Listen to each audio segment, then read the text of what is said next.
예, 제가 뭐 조금 전에 말씀드린 그런 빅픽처, 큰 그림, 장기적인 구조적 충돌임에도 불구하고 어쨌든 저희는 또 하루하루 방송을 하는 언론의 속성상 현장 얘기를 다루지 않을 수 없습니다. 그래서 지금 이루어지고 있는 무역 미중 간의 갈등의 현주소 어떻게 전개되는지 이야기하겠습니다. 배민근 LG경제연구원 연구위원 와주셨습니다. 어서 오십시오. 안녕하십니까. 네, 이른 아침에 저희가 좀 특별히 오시라고 좀 말씀을 오셔주십시오 요청을 했는데요. 지금까지 어쨌든 협상이 진행되고 있는 과정 혹은 이제 초읽기 들어간 상황에서 지금 상황은 어떻습니까? 추가적으로 좀 나온 게 있습니까? 뭐 뚜렷한 건 나오는 건 네. 없는 것 같습니다. 어제까지 또 간밤에 주요 국제 경제 금융시장이라든지 경제 지표들은 대체로 협상이 결렬되는 그런 리스크를 반영하는 그런 방향으로 나타났습니다. 외환 시장에서도 달러와 좀 소폭 약세인 가운데 스위스 프랑이라든지 일본 엔화 같은 그런 안전자산으로의 쏠림이 나타났었고요. 네. 대체적으로 뭐 좀 부정적인 그런 뉘앙스가 강하고 오히려 이제 와서는 흘러나오는 이야기들이 약간 외신에 있는 것 같습니다. 이를테면 중국이 먼저 얕봤다라는 그런 식의 이야기라든지 네. 예. 우리는 이제 보통 트럼프가 어떤 변동성의 진원지라고 우리가 생각하는 경우가 예. 많습니다만은 미국의 경제 여건, 1분기 경제 여건이라든지 이런 것들을 보면서 미국이 협상에 전향적으로 임할 것이다라고 시진핑 중국이 약간 좀 오판하지 않았느냐. 거기 물론 이거 월스트리트의 예, 보도고 어떻게 보면 미국 측의 어떤 주장이다. 중국이 빌미를 준 것이다라고 이렇게 하는 어떤 주장이나 시각이 반영된 결과이기도 합니다만은. 어쨌든 뭐 트럼프 대통령은 당장의 어떤 타결, 눈앞에서의 어떤 타결에 크게 연연하지 않는 모습이고 오히려 자신이 그러니까 보호무역주의자로서 보호무역주의의 어떤 생각을 가진 사람으로서뿐만 아니라 그것을 직접 실행에 옮기고 중국의 대규모 관세를 부과한 사람으로 남는 것에 대해서도 별로 두려워하지도 않는 것 같고 네, 또 뭐 이렇게 그러고 싶어 하는 건가라는 그런 생각마저 이렇게 들게 합니다. 그래서 전반적으로 흐름은 일단 오늘 일단 결렬이다라고 이렇게 좀 네. 보고 짚고 넘어가는 게 맞는 것 그렇겠죠. 같습니다. 일단은 관세를 올리는 쪽으로 이 가능성이 높아집니다. 이후에 이제 협상 과정이 있긴 하겠지만요. 그래서 백악관의 참모들이 너무 지금 이 매파들이 포진돼 있고 왜냐하면 비둘기들은 살아남지 못하고 트럼프 밑에서 못 견디고 다 나갔거든요. 이제 매파들만 살아 있어서 그런데 이제 언론에 보면 근데 진짜 매파는 트럼프다 이렇게 얘기를 하면서 그러나 어쨌든 지금 중국 쪽에서 어떤 좀 카드를 썼던 얘기도 있지만 일반적인 얘기로는 트럼프 대통령의 결정으로 막판에 또 좀 판을 없는 카드를 썼는데 그 의도가 뭐냐? 예, 정말 미국 경제가 좋아서 자신감이냐? 아니면 정말 막판까지 그 협상 카드냐? 어떻게 해석하세요? 네. 경기 흐름 잠깐 말씀드렸습니다만은 생각보다 괜찮았다라는 네. 것이죠. 그리고 중국은 뭐 조금 부진한 편이긴 하지만 그래도 중국도 뭐 그렇게 위기가 발생한다든가 예. 그런 상황은 아니고 그러다 보니까 이 협상을 조금 더 강하게 끝까지 더 밀어붙일 만한 그런 어떤 여지는 생긴 것 같다라는 것이고요.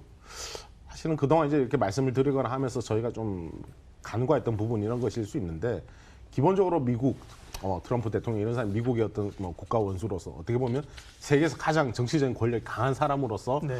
짜는 판이라고 하는 것은 단순한 어떤 무역의 손익에 있는 것 같지는 않고요. 그렇죠. 예. 나프타를 어떤 새로운 어떤 이름의 미국, 캐나다, 멕시코 3자간 3국 간의 어떤 새로운 무역 조약으로 이렇게 바꿔놨고 이제 이 환태평양 지역에 대해서도 그렇게 하고 있고 그렇다면은 중국과의 관계에 있어서도 이것이 단순한 분쟁과 협상과 약간의 얻어냄 정도가 아니라 우리가 과거에 뭐 일본과의 프라자 합의라고 이름 붙일 수 있을 네. 정도의 어떤 이정표적인 레짐의 변화 이런 것까지 사실 애초부터 염두에 두고 있었던 건 아닌가. 우리는 이제 이것이 어떻게든 리스크가 발생했고 이 리스크가 좀 잘 봉합되고 합의되면 좋겠다라는 시각으로 바라봅니다만은 어떻게 보면 뭐 미국의 어떤 조약, 특히 미국의 뭐 정치 지도자 트럼프 이런 쪽에서는 새로운 질서, 새로운 구도 자체에 더 강한 어떤 야심 이런 것들이 있을 수 있지 않나 그런 부분들이 저희가 약간 비중을 좀 크게 못 봤던 그런 부분일 수 있고요. 말씀드렸던 대로 경제 흐름 이런 것들도 미국이 나쁘지 않다, 괜찮다라는 점이 협상을 더 끝까지 밀어붙이게 되는 어떤 그런 원동력으로 작용한 것 예, 같습니다. 그 부분은 뭐 명확하죠. 뭐 대략 미국 쪽에서 봉합하는 것보다는 완전히 무릎 꿇려야 된다 이번 기회에. 그게 그렇습니다. 아까 말씀드린 그 예. 두려움이거든요. 이번에도 대충 넘어가면 나중에 더 어려워진다 이런 시각이거든요. 어쨌든 간에 미국이 2천억 달러에 대해서 10에서 25% 관세를 올리게 되면 이제 중국의 태도가 어떻게 나올까가 궁금한 건데 보복 관세를 올릴 수 있는 가능성이 있고 또 뭐 미국과 EU 강관에 대해서 반텀빙 관세 한다는 얘기가 상무부에서 나왔습니다. 네. 네, 뭐 중국도 지금 그렇습니다. 뭐 지금 플라자 합의 잠깐 말씀드렸습니다만은 과거에 이제 미국에 바짝 엎드리는 그런 입장이고 미국에 많이 의존을 하는 그런 일본과는 중국이 좀 많이 다른 상황입니다. 그렇죠. 그러니까 스스로 미국에 어느 정도는 맞서면서 이렇게 자립을 하는 그런 노선이고 실제로 국력도 그 정도 되기 때문에 그렇다면 대부분 꿀릴 수 있는 나라들은 다 안보를 책임져주고 있는 관계들이 있었잖아요. 네, 그렇습니다. 일본도 그렇고 뭐 사우디도 그렇고. 근데 중국은 그 관계는 아니거든요. 예, 네. 그렇기 때문에 중국도 결국은 보복 관세 나올 수밖에 없다. 예, 그것은 뭐 게임의 어떤 법칙 아니겠습니까? 네. 그런 것인데 어느 정도 전면적일 것이냐. 중국은 사실 많은 산업의 경쟁력들이 이제 뭐 굴기하고 있다 이렇게 얘기는 하고 있지만 여전히 미국이나 서방 세계로부터의 어떤 기술의 유입, 도입이라든지 이런 부분 없이는 첨단 산업에서 나가기는 쉽지 않은 상황이거든요. 그러다 보니까 어느 정도 눈치를 좀 보는 상황. 그러니까 보복 관세를 하더라도 역시 미국에 대해서 상대적으로 수세적인 그런 정도의 보복 관세 이런 거 나오지 않을까라는 생각이 들고요. 또 뭐 부분적으로 할 수 있는 품목들, 예, 강관이라든지 이렇게 좀 더 기초적이고 저부가 가치 측면에서 이런 품목들에 먼저 보복 관세가 나올 수 있지 않나라는 생각도 듭니다. 오늘 말씀 초반하신 것 가운데 저는 이제 좀 인상 깊었던 게 뭐 미국뿐만 아니라 중국도 사실은 뭐 1년 동안 줄다리하고 싸움 해봤는데 부담은 있지만 경제에 허리띠 졸라매면 참을만 하다. 뭐 이런 자신감들이 서로 강대강 카드로 가는 건데 그러면 추가 관세 인상을 하게 됐을 경우에 세계 경제, 특별히 또 우리 경제가 더 문제인데요. 세계 경제 단기적, 장기적으로 글로벌 경제에 미치는 파장은 어떻게 분석할 수 있을까요? 시장이 이미 보여주고 있지만 커질 것 같습니다. 네. 더 이게 그동안은 협상이다. 협상의 줄다리기를 가지고 이제 미래에 대한 기대를 미리 금융시장에 이제 반영을 한다든지라는 부분이었고 또 지난해 수출 실적이라든지 이런 거 보더라도 처음에 문제가 불거진 때 오히려 프론트 로딩이라고 그래서 네. 미리 물건을 앞당겨서 수입하는 그래서 수출입 지표가 좋게 나오는 그런 약간 통계적인 착시도 있었는데 6개월 정도 지나면서 지금은 이제 작년 말 올해 초로 들어오면서 안 좋아지고 있죠. 수출 지표 이런 것들이 앞으로 계속 가겠죠. 미국에서도 마찬가지입니다. 수입 물가가 좀 오른다라든지 그런 이제 부작용들 전반적으로 전 세계적인 경기 부진 요인으로 작용을 하게 될 것 같습니다. 우리가 지금 뭐 많은 기관들이 경제 전망 예측 내놓고 있는데 2분기부터는 좀 나아지지 않을까라는 그런 그렇죠. 예측을 이제 예. 내놓게 되는 논거가 가장 큰 부분이 뭐 미중 산업적으로 무역 예, 협상 반도체도 타결이죠. 있지만 이 미중 무역 이게 그렇죠. 그래도 네. 나쁘게 가지 않을 것이다라고 하는 기대 그런 기대와 더불어서 금융시장이 전반적으로 좀 온기가 돌면서 전반적으로 소비 심리라든지 이런 것도 좀 살아나지 않을까라는 정도의 약간은 좀 전제가 깔려 있었던 예, 거죠. 뚜렷하지는 않습니다만 그 중요한 로직이었는데 그런 부분들이 이제 없어진다라는 점에서는 굉장히 좀 큰 요인이라고 이렇게 보고 중장기적으로도 뭐 그렇습니다. 이게 어떻게 보면 긴 어떤 지난한 어떤 조정의 어떤 시작이라고 볼 수 있는데 한 가지 우려되는 건 그렇습니다. 과거 같은 경우에는 뭐 플라자 합의 당시에 그렇게 엔화 환율을 많이 조정을 하고 그랬을 때도 미국의 대일 무역 적자는 사실 그렇게 많이 줄어들지 않았거든요. 네. 근데 최근에는 오히려 또 생산의 글로벌화, 미국에도 공장 많이 짓고 이러다 보니까 이 무역 분쟁 한 2년 정도 되어가는 지금 상황에서도 미국의 대중 적자가 좀 줄어들고 이런 효과가 나오고 있으니까 오히려 좀 뭐 트럼프 입장에 좀 맞들일 수도 있는 것 아닌가라는 그런 우려. 그래서 무역이라든지 무역뿐만 아니라 세계 경제 성장이라든지 이런 부분에 대해서 굉장히 좀 우려가 되는 부분이다라는 이제 그런 말씀 드릴 수 있고요. 이것이 올해 경제 성장률 그렇습니다. 지금 뭐 우리나라 경제 성장률도 지금 2%대 초반 초중반 얘기하는 경우 많은데 추가적으로 하락을 더 낮춰잡게도 만들 수 있는 그런 요인이 아닌가 싶습니다. 네.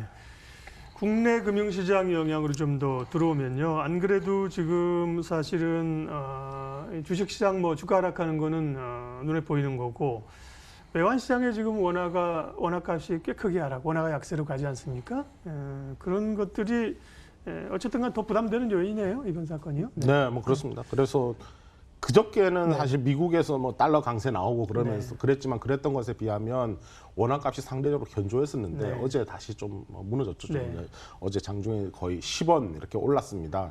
이것은 사실 이제 대외적인 요인이 이번 주 들어서 두드러집니다만은 지난주, 지지난주 같은 경우에는 이제 1분기 GDP 쇼크라든지 이런 부분에서도 보듯이 또 우리 경상수지 흑자가 이제 많이 줄어들고 있고 이런 부분에서도 보듯이 우리 경제의 어떤 펀더멘탈에 대한 어떤 재평가, 그러니까 부정적인 방향으로의 재평가 이런 영향도 있지 않느냐. 그래서 오랫동안 지지해왔던 달러당 1,100원대 초반, 1,100한 230원 정도의 이 레벨에서는 일단 좀 벗어나고 있는 것으로 봐야 되지 않느냐. 향후에 1,150원보다 더 높은 쪽에서 상반기에 계속 머무르게 될 가능성이 크다라는 것이고, 뭐 제가 보고 싶은 부분은 그런 것입니다. 내수 경기 흐름에서는 재정 정책 효과 이런 것들이 2분기에 가시화되기 좀 어려워지고 있는 것 같다라고 물 건너가는 것 같다라는 그런 부분에서 우려가 되고, 반대로 수출 쪽에서는 예전보다 크기는 어렵습니다만 그래도 원달러가 상승하는 데 따라서 수출 지표가 또 얼마만큼 좋아질 수 있느냐라고 하는 것이 이제 향후 경기 흐름을 보고 우리 주가에도 영향을 주는 그런 부분인데 잘 봐야 될 것 같아요. 곧바로 미국이라든지 유럽에 내다 파는 그런 익스포저가 많은 기업들은 주가가 상대적으로 좋을 수 있지만 중국의 부품이라든지 장비를 수출하는 그런 쪽은 그 직격탄이 훨씬 더 클 것이기 때문에 환율 효과고 뭐고 이런 것보다 무역 분쟁의 어떤 파장을 더 크게 겪게 될 것입니다. 환율 관련해서는 또 한 가지 소식이 있는데 미국 재무부가 이제 4월하고 10월 소위 이제 환율 보고서라는 걸 작성하지 않습니까? 우리는 이제 그동안에 이제 관찰 대상국으로 들어 있는데 관찰 대상국에서 제외할 수 있다는 보도가 이거는 우리에게는 외환시장에서는 좋은 소식이네요. 그렇지 않은가요? 뭐 실제적으로 의미로는 그렇습니다. 이제 부정적으로 이렇게 보는 시각에서 좀 한 번 더 벗어난다라는 것인데 이게 실제로 뭐 크게 외환시장에 어떤 압력이나 압박으로 작용하지는 않았습니다. 그렇기 때문에 시장에 당장 미치는 영향은 크지 않을 것 같고 오히려 이제 이 이면에 깔려 있는 우리가 그럼 그 전에 왜 부정적인 관찰의 대상이 되었느냐니까 경상수지 흑자가 굉장히 많았기 때문이거든요.